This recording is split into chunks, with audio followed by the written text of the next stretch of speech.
ಈ ವಾರದ ಗೇಮಲ್ಲಿ ಕ್ಯಾಪ್ಟನ್ ಆಗೋಕ್ಕೆ ಅಶ್ವಿನಿ ಮತ್ತು ಧನುಷ್ ಇಬ್ಬರ ನಡುವೆ ಗೇಮನ್ನು ಆಯ್ಕೆ ಮಾಡಿದ್ದರು. ಅದರಲ್ಲಿ ಗೆದ್ದವರು ಧನುಷ್ ಅವರು.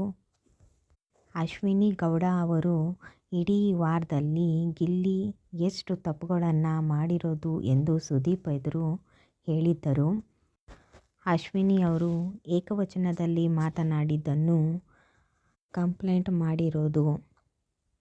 ಸುದೀಪ್ ಅದನ್ನೆಲ್ಲ ಕಿವಿ ಮೇಲ್ಗಡೆ ಹಾಕ್ಕೊಳ್ಳೇ ಇಲ್ಲ. ಬದಲಿಗೆ ಅಶ್ವಿನಿ ಅವರದೇ ತಪ್ಪು ಎಂದಿದ್ದಾರೆ. ನಿಮಗೆ ಮರ್ಯಾದೆ ಬೇಕು ಅಂತ ಅಂದರೆ ನೀವು ಕೂಡ ಮರ್ಯಾದೆ ಕೊಟ್ಟು ಮಾತಾಡಬೇಕು, ಆಗ ಅವರು ಕೂಡ ಮರ್ಯಾದೆ ಕೊಟ್ಟೇ ಮಾತಾಡ್ತಾರೆ ಎಂದು ಅಶ್ವಿನಿ ಗೌಡಗೆ ಮೊದಲಿನಿಂದನೇ ಹೇಳಿಕೊಂಡು ಬಂದಿದ್ದೇನೆ. ಆದರೂ ನೀವು ಕೇಳೇ ಇಲ್ಲ, ಮತ್ತೆ ಅದೇ ತಪ್ಪನ್ನು ಮಾಡುತ್ತಿದ್ದಾರೆ. ಅಶ್ವಿನಿ ಗೌಡ ಅವರು ಸ್ವಲ್ಪನೂ ಎಂಟರ್ಟೈನ್ ಮಾಡಿಲ್ಲ. ಕ್ಯಾಪ್ಟನ್ ವಿಚಾರದಲ್ಲೂ ಅಷ್ಟೇ. ಇಲ್ಲಿ ತಪ್ಪಾಗಿದ್ದು ಧನುಷ್ರಿಂದ ಅಲ್ಲ.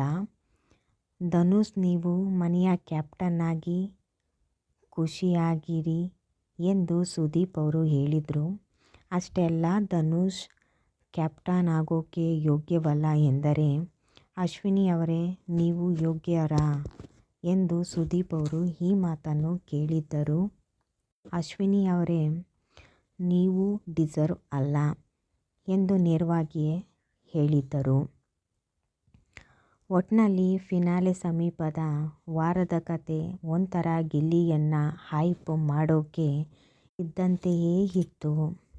ಮೊದಲ ದಿನದಿಂದಲೇ ಅಶ್ವಿನಿ ಗೌಡ ಮತ್ತು ಇಬ್ಬರ ನಡುವೆ ಜಗಳ, ಕಿರಿಕ್, ವಾದ ವಿವಾದಗಳು ಇದೇ ನಡೆದು ಬಂದವು.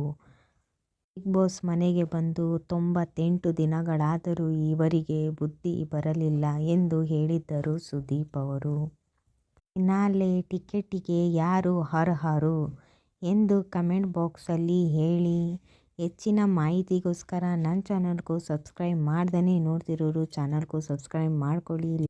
ಓಕೆ, ಬಾಯ್ ಫ್ರೆಂಡ್ಸ್, ನೆಕ್ಸ್ಟ್ ವಿಡಿಯೋದಲ್ಲಿ ಸಿಗೋಣ.